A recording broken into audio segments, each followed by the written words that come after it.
రాష్ట్ర వ్యాప్తంగా రెండవ రోజు ఆర్టీసీ సమ్మె కొనసాగుతోంది. వేల బస్సులు డిపోలకే పరిమితమయ్యాయి. ఎంజీబీఎస్ లో ప్రయాణికుల రద్దీ పూర్తిగా తగ్గింది. సమ్మె గురించి తెలియక బస్టాండ్కి వచ్చామని, బస్సుల కోసం గంటల తరబడి ఎదురు చూస్తున్నామని చెబుతున్నారు ప్రయాణికులు. బస్సులు లేక ఇబ్బందులు పడుతుంటే దొరికిందే ఛాన్స్ అన్నట్లుగా ప్రైవేటు ట్రావెల్స్ ఇష్టానుసారంగా రేట్లు పెంచేస్తున్నారు. దీంతో ప్రయాణికులు ఇబ్బందులు పడుతున్నారు. దీనిపై మరింత సమాచారం చంద్రశేఖర్ అందిస్తారు. తెలంగాణ రాష్ట్ర వ్యాప్తంగా రెండో రోజు సమ్మె సైరన్ మోగింది.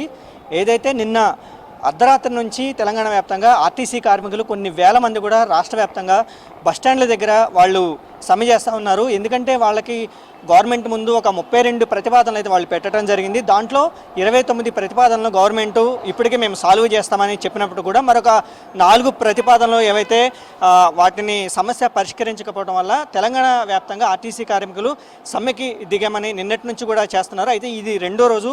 ప్రస్తుతం మనం ఇక్కడ హైదరాబాద్లో ఉన్నటువంటి ఎంజీబీఎస్ బస్టాండ్ దగ్గర ఉన్నాము. ఇక్కడ కొంతమంది మనకి ప్యాసింజర్లు ఉన్నారు, వాళ్ళతో మాట్లాడే ప్రయత్నం చేద్దాం.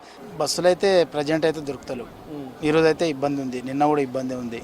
ప్రాబ్లం ఏందో అర్థమవుతలేదు. అంటే మీరు మేనేజ్మెంట్ అడిగారా బస్సు మరి ఏ టైం? అడిగినాం రావట్లేదు అని చెప్పి. బస్సులు ఏం రావట్లేదు, రావని చెప్పారు. సమ్మె వాళ్ళ జీతాలు పెంపుదమంటున్నారు. వాళ్ళ సమ్మె జరుగుతున్నది, బస్సులు అయితే రావట్లేదు అని చెప్తున్నారు కుళ్ళ మాట. మరి అంటే మీరు ఇక్కడికి వచ్చి ఎంతసేపు అవుతుంది బస్ స్టాండ్కి వచ్చి? 2 గంటలు అయితే నుంచి 2 hours అవుతుంది. మేము తాండ్రు సమ్మె జరుగుతుందని ఐడియా ఉందా? ఐడియా ఏం లేదు. తెలియక వచ్చాము. ఇప్పుడు మేము ఈ సెట్ ఎగ్జామ్ కానీ వచ్చినాము. ఈ సెట్ ఎగ్జామ్కి ఇప్పుడు మేము పోవడానికి బస్ ఫెసిలిటీసే లేవు అసలు. ఓన్లీ మెట్రో అంటే ఏమంటారు కదా, ఎలక్ట్రిక్ బస్సెస్ మాత్రమే నడుస్తున్నాయి. దానికి కూడా చాలామంది ఉన్నారు. ఇప్పుడు దాన్ని బట్టి ఛార్జెస్ పెంచేసారు. మీరు ఎట్లా వచ్చారు? ఎంత తీసుకున్నారు మీ దగ్గర? మేము 5 members వచ్చినాము. అల్వాల్ నుంచి ఈడి వరకు 550 తీసుకోరు. అంటే actual price 300. The charges 550. 300 first అడిగిరు. దాని తర్వాతకి 550 తీసుకురు ఎక్స్ట్రా చార్జెస్. ఇంకా లగేజ్ ఉన్నందుకు కూడా తీసుకురు వాళ్ళు. ఇక ఇప్పుడేమో ఈడ బస్సెస్కి కూడా ఎక్స్ట్రా చార్జెస్ తీసుకుంటారేమో అని అనుకుంటున్నాం. సమ్మె జరుగుతుంది, మీకు ఐడియా ఉందా? తెలుసు. బస్సెస్ లేవు కదా, ఎట్లా వెళ్తారు? మీకు ఇబ్బంది కదా? ఇప్పుడు ఇక్కడ కూడా సిటీ బస్సెస్ ఏం నడవట్లేదు, ఎలక్ట్రిక్ బస్సెస్ మాత్రమే నడుస్తున్నాయి, అన్నేం నడవట్లేదు. మీరు ఎట్లా వచ్చారు? ఆటోకి వచ్చారా? ఆటో బుక్ చేసి తీసుకున్నారు ఛార్జ్? 250. జూబ్లీ హిల్స్ నుంచి ఎంతమంది వచ్చారు ఆటోలో? మేము ఒకరం వచ్చినాం. అంటే మీరు ఆన్లైన్ బుక్ చేశారా? Online book. బస్ అయితే బస్ అయితే ఎంత ఉంటుంది? బస్ అయితే ఫ్రీ బస్ కదా. బస్ అయితే ఫ్రీ బస్.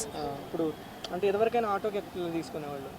ఇద్దరికి తక్కువ ఉండేది, 200, 150 అట్లా ఉండేది. ఇప్పుడు బస్సులు లేవు కాబట్టి ఎక్కువ తీసుకుంటారు. ఎంత తీసుకున్నారు ఈరోజు? 250. చాలా ఎక్కువ కదా. అవును. ఎట్లా అనిపిస్తుంది మీకు? బాధగానే ఉంటుంది, బస్సులు లేవు కదా, బాధగా ఉంటుంది. బస్సులు నడిస్తే అందరికీ మంచిదే. ఎక్కడికి వెళ్తున్నారు? మేము ఖమ్మం వెళ్ళాలి. బస్సెస్ మరి కొంచెం తక్కువ ఉన్నాయి కదా. తక్కువ ఉన్నా తప్పదు, ఇక మనం ప్రయాణం ఆపుకోలేము కదా. ఊబర్ బుక్ చేసుకొని వచ్చాము. ఎంత పడింది? 280 పడింది. 280 పడింది చింతల నుంచి. బస్కి వస్తే ఎంత అయ్యేది? బస్కి వస్తే మామూలుగా 50 రూపీస్ అవుతుంది. అందులో వీళ్ళు కూడా ఉన్నారు కదా, మామూలుగా ఫ్రీ బస్ ఉంది. వాళ్ళకి ఫ్రీ ఉంటుంది, నాకు 50 రూపీస్ ఉంటుంది. ఎంత అయ్యేది మామూలుగా బస్కి వస్తే? 50 రూపీస్ అవుతుంది. 50 రూపీస్. ఇప్పుడు ఎంత తీసుకున్నారు? 280 తీసుకున్నారు. అంటే మీరు ఏమైనా బార్గెన్ చేసేది అతన్ని తగ్గించమని అడిగారా? అట్లేం లేదు, ఊబర్ కదా, ఆన్లైన్ బుక్ చేసుకున్నాం, వేరే ఆప్షన్ లేదు కదా. ఇటు పల్లె అంటే మనం ఊరు వెళ్ళాలంటే ఈ బస్సు ఇక్కడ అవైలబుల్ ఉంది కాబట్టి, సో అందుకే అటు నుంచి ఇప్పుడు వనపర్తి వెళ్ళాలి, హోమ్ టౌన్ వెళ్ళాలి. నడుస్తున్నాయని తెలుసు, అంటే మామూలుగా నడుపుతున్నారని న్యూస్లో చూసి వచ్చాము. కొన్ని తక్కువ ఉన్నాయి, సో వెళ్ళాల్సిన పరిస్థితి, అందుకే ఖచ్చితంగా వచ్చాము అన్నమాట. Actually, I have come to go for the Srisalam. Yeah, but I am waiting for the bus, which is to come from the Karnataka roadways bus. So just I am waiting for that. If it comes, I will go. Otherwise, what is the situation present in city? I don't know. I am the first time I have come to this place, so I don't know what is the actually normal situation. What is the new situation?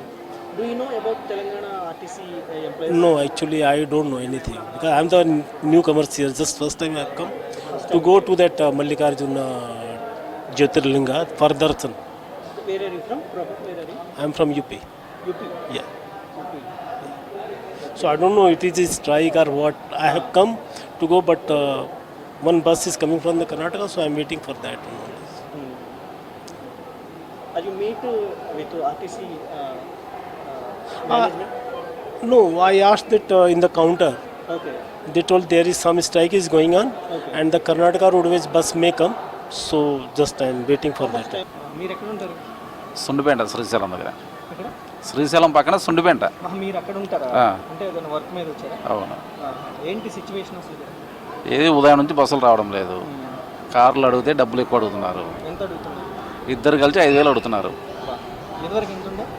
బస్సుకి అయితే 500 రూపాయలు ఉంటాయి. 500. అట్లా ఉందండి. ఇప్పుడైతే 5,000 అడిగారు ఇద్దరికి. ఇద్దరికి 5,000 అడిగారు. ఎక్కడి నుంచి వచ్చారు మీరు? నేను హైదరాబాద్ నుంచే ఉన్నాను. ఇక్కడ నుంచి శ్రీశైలం వెళ్తున్నారా? వెళ్దాం అనుకుంటున్నాను, బస్సెస్ ఏం లేవు. ఎంతసేపు అవుతుంది మీరు ఇక్కడికి వచ్చి? నేను 2 hours అవుతుంది. అంటే జనరల్గా నార్మల్ పరిస్థితులు ఉన్నప్పుడు త్వరగానే దొరికాయా, లేట్ అయ్యాయి? త్వరగానే దొరికాయి. ఇప్పుడు ఇప్పుడు ఆ బస్సెస్ అన్నీ క్యాన్సిల్ అయినాయి అంట, బంద్ ఉందని. ఇంకా ఒక 1 hour చూసి నేను వెళ్ళిపోతాను.